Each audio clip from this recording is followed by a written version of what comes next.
अस्सलामुअलैकुम, मैं हूँ दुआ और आप देख रहे हैं कुकिंग एंड टिप्स विद दुआ। आज मैं आपके साथ शेयर करने वाली हूँ गुलाब जामुन रेसिपी। ये वाहिद मिठाई है जो पूरे पाकिस्तान इंडिया में बहुत शौक से खाई जाती है। आधे घंटे में गुलाब जामुन अब आप भी बना सकेंगे। मैं बहुत ही आसान रेसिपी लाई हूँ। आप दावतों में बनाएं या नॉर्मल रूटीन में, इंशाल्लाह आपकी तारीफें ही होंगी।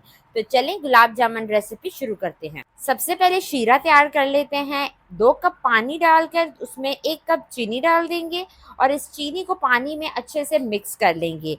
मीडियम फ्लेम पे इस चीनी की हमने पानी में मिक्सिंग करनी है।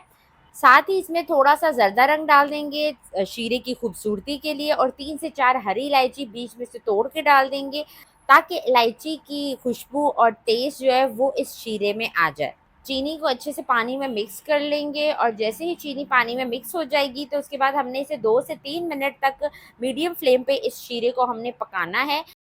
शीरे को हमने पतला नहीं रखना है और ना ही बहुत ज़्यादा पकाना है कि वो गाढ़ा हो जाए। चैनल पे न्यू है तो चैनल को जल्दी से सब्सक्राइब कर लें और सब्सक्राइब के बटन के साथ जो बेल का आइकन है उसे भी ज़रूर दबाएं। अब आपको इसे चेक करके बताते हैं। ये मैंने अपनी उंगली में लिया है शीरा और आप देख रहे हैं इसमें थोड़ी सी तार बन रही है और वो टूट रही है। बस यही परफेक्ट टाइम है कि आप इसका चूल्हा बंद कर दें और इसे साइड में रख दें, क्योंकि शीरा जो है वो रेडी हो चुका है। अब गुलाब जामुन बनाने के लिए डो तैयार कर लेते हैं। एक बोल ले लेंगे और इसमें 1 कप मिल्क पाउडर डाल देंगे। आपने इसमें टी वाइटनर का इस्तेमाल नहीं करना है। 1 खाने का चम्मच इसमें मैदा जाएगा और आधे चाय का चम्मच इसमें जाएगा बेकिंग पाउडर।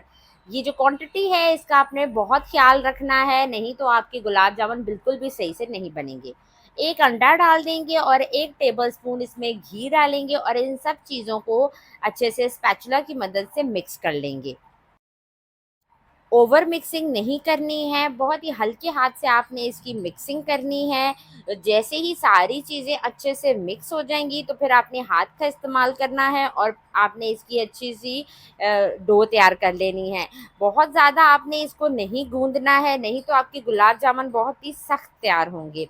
आप देख सकते हैं ये कैसे हाथों में चिपक रहा है। बस इसी तरह की हमने इसकी डो तैयार करनी है। इसको 10 मिनट का अब रेस्ट दे देते हैं।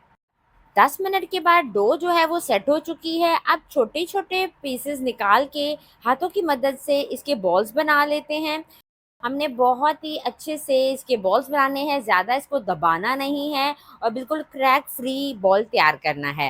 ये आप देख सकते हैं कैसा शाइनी शाइनी सा क्रैक फ्री ये बॉल तैयार हुआ है। अब इसी तरह से बाकी भी गुलाब जामुन के बॉल्स बना के रख लेते हैं।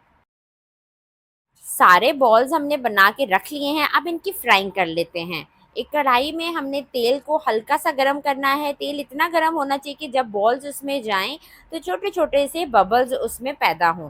तो अब आप ये देख सकते हैं एक एक करके सारे बॉल्स हमने इसमें डाल देने हैं।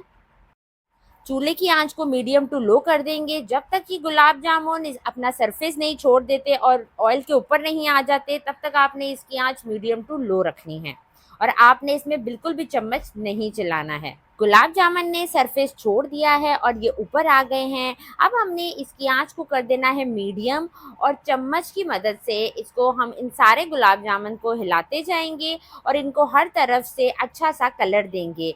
चम्मच चलाते जाएं और इसको हर तरफ से अच्छा सा कलर दें। अगर ये ज़्यादा भी फ्राई हो जाए तो ये काला गुलाब जामुन कहलाएगा, और अगर कम आप इसका कलर रखेंगे लाइट सा तो भी ये गुलाब जामुन ही कहलाएगा। शीरा मैंने हल्का सा गरम कर लिया था। अब गुलाब जामुन को तेल में से निकाल के फ़ौरन शीरे में डाल देंगे ताकि गुलाब जामुन शीरा अच्छे से अब्ज़ॉर्ब कर ले। शीरे को अच्छे से गुलाब जामुन के ऊपर डाल देंगे। इसको हल्का सा मिक्स कर लेंगे, थोड़ा सा हिला लेंगे ताकि कोई भी जगह गुलाब जामुन की खुश्क ना रहे। और इसको हमने अब कवर कर देना है और तकरीबन हमने गुलाब जामुनों को शीरे के अंदर 2 से 3 घंटे के लिए रखना है ताकि जो शीरा है वो अच्छे से गुलाब जामुन के अंदर तक जाए। 2 घंटे के बाद अब आपको डिश आउट करके दिखाते हैं। गुलाब जामुन रेसिपी बिल्कुल रेडी हो चुकी है। आपको मेरी ये वीडियो कैसी लगी मुझे कमेंट सेक्शन में ज़रूर बताइएगा। वीडियो पसंद आए तो उसे लाइक करें, शेयर करें, कमेंट करें। शीरे में जो हमने थोड़ा सा जर्दा रंग डाला था उसकी वजह से कितनी खूबसूरती आई है, आप देख सकते हैं। अब आप इसको गार्निश कर लें बादाम से, पिस्ते से या खोपरे से। आप देख सकते हैं ये कितने नरम बनकर तैयार हुए हैं। आपने इसे ज़रूर ट्राई करना है और कमेंट सेक्शन में मुझे अपना फीडबैक देना है। इसी के साथ इजाज़त चाहती हूँ। अपना ढेर सारा ख्याल रखिएगा, दुआओं में याद रखिएगा। अल्लाह हाफ़िज़।